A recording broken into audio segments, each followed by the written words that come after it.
ಅಂಬಿಕಾ, ಅಂಬಿಕಾ, ಬೇಗ ಬಾರಿ. ಒಳಗಡೆ ಏನ್ ಮಾಡ್ತಿರ್ವಿ? ಏನಿವತ್ತು ಪತಿರಾಯರು ಸತ್ಯನ ಇಷ್ಟೊಂದು ಆಧಾರದಿಂದ ಸ್ವಾಗತ ಮಾಡ್ತಾ ಇದ್ದೀರಲ್ಲ, ಏನ್ ವಿಷಯ? ಸಂತೋಷ ಪಡುವ ಸಮಯ ಬಂದಾಯ್ತು ಅಂಬಿಕಾ. ಆ ಸಂತೋಷದ ಸುದ್ದಿಯನ್ನು ಹೇಳಲು ನಿನ್ನ ಬಳಿ ಬಂದಿರುವಿ. ಅಯ್ಯೋ ಸ್ವಾಮಿ, ಮತ್ತೇಗೆ ಸಂಕೋಚ? ಅದ್ಯಾವ ಸಂತೋಷದ ವಿಷಯ ಅಂತ ನಾನ್ ಮುಂದೆ ಹೇಳ್ಬಾರ್ದೇನು? ಅಂಬಿಕಾ, ವಿದ್ಯೆ ಮುಗಿಸಿ ನಿರುದ್ಯೋಗಿದ್ದ ನಿನ್ನ ಮೈದಾನಿಗೆ ಭಾರತೀಯ ಸೇನಾ ಪಡೆಯಲ್ಲಿ ದೇಶ ಕಾಯುವ ಸೈನಿಕನ ಕೆಲಸ ದೊರಕಿದೆ. ಸ್ವಾಮಿ, ಏನ್ ಹೇಳ್ತಾ ಇದ್ರ ನೀವು? ಸತ್ಯವನ್ನು ಹೇಳ್ತಿರಲಿ. ಅವನ ಕಷ್ಟಪಟ್ಟು ಓದಿಸಿದಕ್ಕೂ ಅರ್ಥ ಸಿಕ್ಕಂದಾಯ್ತು ಅವನ ಬದುಕಿಗೆ. ಹಬ್ಬ, ಅದು ನಮ್ಮ ಕೂಗು ತಾಯಿ ಜಗನ್ಮಾತೆ ಕಿವಿಗೆ ಬಿತ್ತು ಅಂತ ಅನ್ಸುತ್ತೆ. ಅದು ಈಗ ಸಮಾಧಾನವಾಯ್ತು ಈ ನಮ್ಮ ಬಡಪಾಯಿಗಳಿಗೆ. ಅಂಬಿಕಾ, ನೌಕರಿ ಸಿಕ್ಕಿದೆಂದು ನಿಶ್ಚಿಂತೆಯಾಗಿರುವ ಸಮಯವಲ್ಲ ಕಣೆ ಎಂದು ಅವನ ನೌಕರಿಗೆ ಸೇರಿಸಿಕೊಳ್ಳಲು 50,000 ಹಣ ಕೇಳಿದ್ದಾರೆ ಆ ಸರ್ಕಾರದವರು. ನಾನು ಮೊದಲು ಹೋಗಿ ಹಣ ವ್ಯವಸ್ಥೆ ಮಾಡಿ ಬರುತ್ತೇನೆ. ಏನ್ ಹೇಳ್ತಾ ಇದ್ದೀರಾ? ಈಗಾಗಲೇ ಹೊತ್ತಿನ ಊಟಕ್ಕೂ ಲೆಕ್ಕ ಹಾಕುವಂತ ಪರಿಸ್ಥಿತಿ ಬಂದಿರುವಾಗ 50,000 ಹಣವನ್ನ ಜೋಡಿಸುವುದಾಗಿದೆ. ಅದನ್ನೇ ಯೋಚನೆ ಮಾಡುತ್ತಿರುವೆ ಕಣೆ. ಇತ್ತ ಸ್ವಲ್ಪ ಭೂಮಿಯನ್ನು ನಂಬಿಕೊಳ್ಳುತ್ತಾರೆ, ಬರಡಾಗಿ ಹೋಗುತ್ತದೆ ನಮ್ಮ ಬದುಕು. ಉಳಿದಿರುವುದು ಈ ಮನೆ, ಇದನ್ನು ಮಾರಬೇಕಷ್ಟೇ. ಸ್ವಾಮಿ, ಏನ್ ಹೇಳ್ತಾ ಇದ್ದೀರಾ ನೀವು? ಸ್ವಲ್ಪ ಸರಿ. ಇರುವುದೊಂದು ಮನೆ ಮಾರಿದರೆ ಮುಂದೆ ನಮ್ಮ ಗತಿ ಹೇಗೆ? ನನ್ನ ಮೈದನನ ಬಾಳು ಬೆಳಕಾಗಬೇಕಾದರೆ ಇದು ಬಿಟ್ಟು ಬೇರೆ ದಾರಿ ಯಾವುದಿಲ್ಲವೇ ನನ್ನ ಮೈದನನ ಬದುಕಿಗೆ? ಮತ್ತೇನು ಮಾಡಬೇಕೆಂಬಿಕಾ? ಮನುಷ್ಯನ ನೌಕರಿ ಸೇರಿಸಬೇಕಾದರೆ ಈ ಮನೆಯ ಮಾರುವುದೇ ನಮ್ಗೆ ಉಳಿದಿರುವ ದಾರಿ. ಸ್ವಾಮಿ, ಇದ್ದೊಂದು ಮನೆ ಮಾರಿ ಬೀದಿ ಪಾಲಾಗೋದಕ್ಕಿಂತ ನನ್ನ ಮೈದನಿಗೆ ನೌಕರಿ ಸಿಗಬೇಕಾದ್ರೆ ನನ್ನ ಕೊರಳಲ್ಲಿರುವ ಮಾಂಗಲ್ಯವನ್ನ ಮಾರಿ 50,000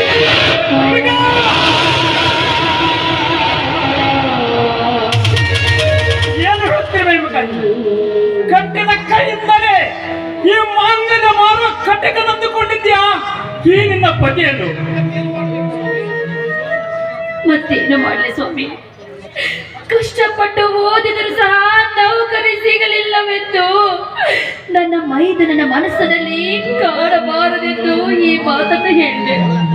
ಅಂಬಿಕಾ, ಮದುವೆ ಆದ ಹೊಸತರದಲ್ಲಿ ಮೈದನರನ್ನು ಮನೆಯಿಂದ ಹೊರಹಾಕಿ ತುಂಬಿದ ಮನೆಯ ಮುರಿಯುವ ಮಡವಿರುತ್ತಾರೆ ಈ ಕಲಿಗಾಲದಲ್ಲಿ. ಮೈದನಿಗೆ ಒಳ್ಳೆಯದಾಗಲೆಂದು ಮಾಂಗಲ್ಯವನ್ನು ಮಾರಸಿದ್ಧವಾದ ನಿನ್ನಂತ ಅತ್ತಿಗೆಯನ್ನು ಪಡೆದಿರುವುದು ನನ್ನ ತಮ್ಮ ಪೂರ್ವ ಜನ್ಮದ ಪುಣ್ಯವೇ ಎನಿಸುತ್ತದೆ. ಅಷ್ಟು ದೊಡ್ಡ ಮಾತೇಕೆ ಹೇಳ್ತೀರಾ ಸ್ವಾಮಿ? ಅಂತಹ ದೊಡ್ಡ ಮಾತನ್ನು ಮಾತ್ರ ಹೇಳಕ್ ಹೋಗ್ಬೇಡಿ. ನೋಡಿ, ಆದಷ್ಟು ಬೇಗ ನಿಮ್ಮ ಕೈಯಿಂದ ನನಗೆ ಕರಿಮಣಸರ ಕಟ್ಟಿ ಇದನ್ನ ತೆಗೆದುಕೊಂಡು ಹೋಗಿ ಸ್ವಾಮಿ.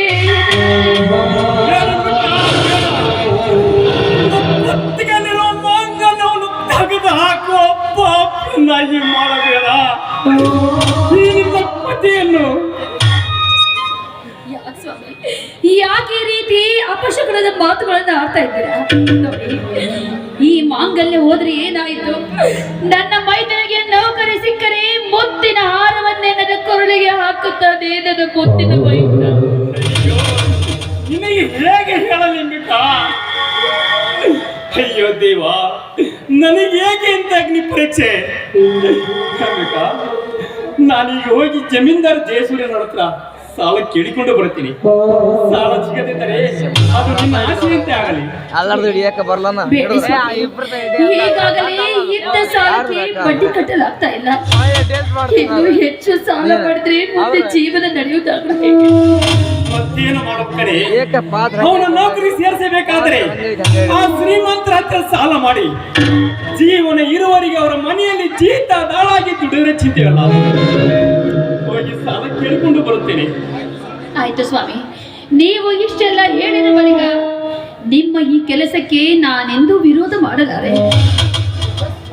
ಅಂಬಿಕಾ, ನಾವು ಸಾಲ ಮಾಡಿದ ವಿಷಯವನ್ನು ಹಾ. ಆ ಮನುಷ್ಯನಿಗೆ ಗೊತ್ತಾಗಬಾರದು.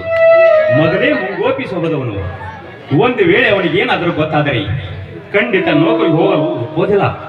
ಸರಿ, ಹಾಗೆ ಆಗಲಿ. ನಿಮ್ಮ ಮಾತಿನಂತೆ ಆಗಲಿ ಸ್ವಾಮಿ. ಹೋಗೋದ ಮುಂಚೆ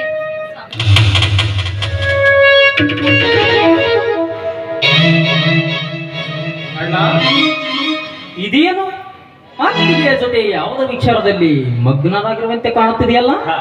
ಏನಿಲ್ಲ ಬಾ ಮನೋಜ್, ಸ್ವಲ್ಪ ಇಲ್ಲಿ ತೋಟದ ಕಡೆ ಹೋಗಿ ಬರುತ್ತೇನೆ ಅಂತ ಹೇಳ್ತಿದ್ದೆ ಅಷ್ಟೇ. ಹುಡುಗಿಯನ್ನೆಲ್ಲ ಹಾ ಅಣ್ಣ, ಅತ್ತಿಗೆ ಇವನು ನನ್ನ ಸ್ನೇಹಿತ ಅಮರ್ ಅಂತ. ಇವನು ನಾನು ಒಂದೇ ಕಾಲೇಜಿನಲ್ಲಿ ಓದಿದವರು. ಅಮರ್, ಇವರೇ ನನ್ನ ಅಣ್ಣ ಅತ್ತಿಗೆ. ಓ ನಮಸ್ಕಾರ ಸರ್. ನಮಸ್ಕಾರ ಅಣ್ಣ. ಅತ್ತಿಗೆ, ಇವನು ಇನ್ನು ಮುಂದೆ ನಮ್ಮ ಜೊತೆಯಲ್ಲಿ ಇದೇ ಮನೆಯಲ್ಲೇ ಇರ್ತಾನೆ. ಅದಕ್ಕೇನಂತ ನನಜ ನೋಡು, ನಿನ್ನ ಸ್ನೇಹಿತನಿಂದ ಬಳಿಕ ನೀನು ಈ ಮನೆಯಲ್ಲಿ ಹೇಗೆಯೋ ಅವನು ನನಗೆ ಹಾಗೆ. ಇಲ್ಲಿ ಬಿಡಪ್ಪ, ಅದಕ್ಕೆ ಯಾಕೆ ಚಿಂತೆ ಮಾಡ್ತೀಯ? ಹಾ ಮನೋಜ್, ನಿನಗೊಂದು ಸಂತೋಷದ ವಿಷಯ. ಅದೇನಣ್ಣ ಅಂತ ಸಂತೋಷದ ವಿಷಯ? ನೋಡು ಮನೋಜ್, ವಿದ್ಯೆ ಕಲಿತು ನಿರುದ್ಯೋಗಿದ್ದ ನನಗೆ ನೌಕರಿ ದೊರಕಿದೆ. ಒಂದು ವಾರದಲ್ಲಿ ನಿನ್ನ ಬರಲು ಹೇಳ್ತಾರೆ. ಇದೇನಣ್ಣ, ಏನು ಹೇಳುತ್ತಿರುವೆ ನೀನು?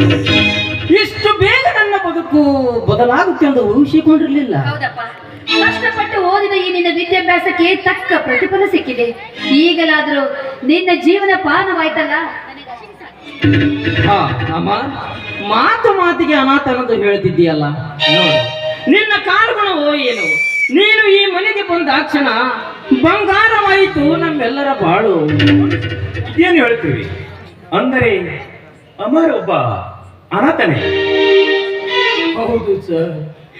ಯಾವ ಜನ್ಮದ ಪಾಪವೋ ಏನು, ನನ್ನ ಜನ್ಮದಾತರು ನನಗೆ ಜನ್ಮ ನೀಡಿದ ತಕ್ಷಣ ಈ ಧರಣಿಯಿಂದ ದೂರವಾಗಿ ಬಿಟ್ಟರು.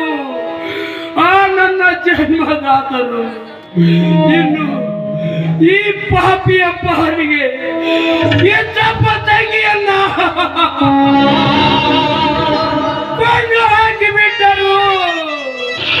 ಯಾರೋ ಕಲಿಯುಗದ ಕೊಳೆ ಅಯ್ಯೋ ಅಯ್ಯೋ ಶಿವ ಶಿವ, ಯಾಕಪ್ಪ ಯಾಕಪ್ಪ ಇಂಥ ಅನಾಥರ ಬಾಳಿಗೆ ಅಮಾಯಕರನ್ನ ಬಲಿ ತೆಗೆದುಕೊಂಡು ಈ ರೀತಿ ಜೀವನದಲ್ಲಿ ಕಾಣಿಸ್ತಾ ಇದೆಯಾ ಇವರ ಬದುಕಿನಲ್ಲಿ? ಅಮರ್, ಅನಾಥನಂದ ಏಕೆ ಬೇಸತ್ತಿರುವಿ? ನಿನ್ನ ಬದುಕಿಗೆ ಇಂದಿನಿಂದ ಆಸರೆಯಾಗಿ ನಾವಿರುತ್ತೇವೆ. ಬೇಸರ ಮಾಡಿಕೊಳ್ಳಬೇಡ. ಹೌದಮ್ಮ, ನಾನು ನೌಕರಿಗೆ ಹೋದ ಮೇಲೆ ನನ್ನ ಅಣ್ಣ ಅತ್ತಿಗೆಯನ್ನು ಚೆನ್ನಾಗಿ ನೋಡಿಕೊಂಡು ನಿಶ್ಚಿಂತೆಯಿಂದಿರು ಈ ಮನೆಯಲ್ಲಿ. ಹಾಗೆ ಆಗಲಿ ಮನೋಜ. ಜೀವಕ್ಕೆ ಜೀವವಾಗಿರುವ ನಿನ್ನಂತ ಸ್ನೇಹಿತ, ಇನ್ನು ಹೆತ್ತ ತಂದೆ ತಾಯಿ ಅಂತಿರುವಂತಹ ಅಣ್ಣ ಅತ್ತಿಗೆ, ನಿಮ್ಮಂಥವರ ಜೊತೆಗೂಡುವ ಬಾಳುವ ಭಾಗ್ಯ ನನಗೆ ದೊರೆತಾಗ ನಾನೇಕೆ ದೂರವಾಗಲು? ಹಾ ಅಂಬಿಕಾ, ಇವರಿಗೆ ಊಟಕ್ಕೆ ಬಡಿಸು, ನಾನು ಸ್ವಲ್ಪ ಭೇಟಿಗೆ ಹೋಗಿ ಬರುತ್ತೇನೆ. ನಿಲ್ಲಿ ಸ್ವಾಮಿ, ನೀವೊಬ್ರು ಹಾಗೆ ಹೋಗ್ಬಿಟ್ರೆ ಹೇಗೆ? ನಮ್ಮೆಲ್ಲರ ಜೊತೆ ನೀವು ಸ್ವಲ್ಪ ಕರ್ಕೊಂಡು ಊಟ ಮಾಡಿ ಹೋಗಿ. ಹಾ ಹಾ ಹಾ ಅತ್ತಿಗೆ, ಏಕೆ ಅವಸರ? ಸಿಹಿಯಾದ ಊಟವನ್ನು ನಂತರ ಮಾಡಿದರೆ ಈಗ ಒಂದು ಸೊಗಸಾದ ಹಾಡನ್ನು ಹಾಡಿಕೊಳ್ಳಬೇಕು. ಹಾಗಾದ್ರೆ ಅಮರ್ ಕೂಡ ನಮ್ಮ ಜೊತೆ ಕೈ ಜೋಡಿಸ್ತಾನೆ ತಾನೆ? ನೀನು ಅನಾಥನಂತ ಬೇಜಾರು ಏನಾಗಲ್ಲ, ಸುಂದರಿ. ಮುಂದೆ ನಿನ್ನ ತಂದೆ ತಾಯಿಗಳ ಸ್ಥಾನದಲ್ಲಿ ನಾವಿದೆ. ನನ್ನ ಜೊತೆ ನೀವು ಹಾಡಿಗೆ ಕೈ ಜೋಡಿಸ್ತೀಯಾ?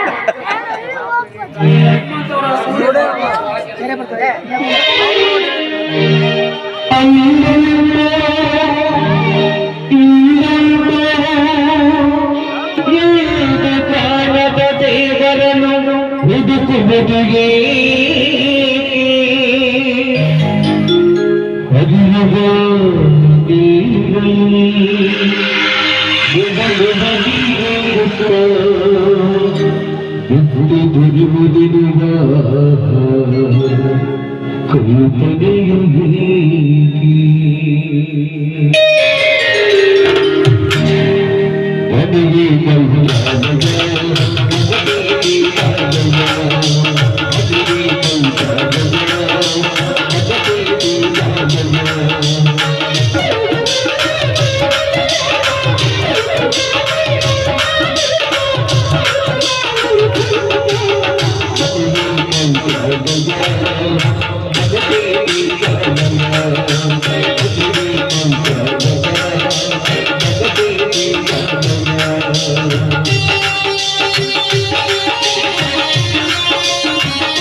ಈಗ್ಲಾದ್ರೂ ಊಟಕ್ಕೆ ಬರ್ತಿರೋ ಇಲ್ವೋ? ಅಯ್ಯೋ ಅಡಿಗೆ ಆರಂಭಿಸುತ್ತೆ ನಡೆಯತ್ತಿಗೆ. ನೀವ್ ಯಾಕ್ರೆ ನನ್ನನ್ನು ಹಾಗೆ ನೋಡ್ತಾ ಇದ್ದೀರಾ? ಊಟ ಮಾಡ್ಬರ್ರಿ.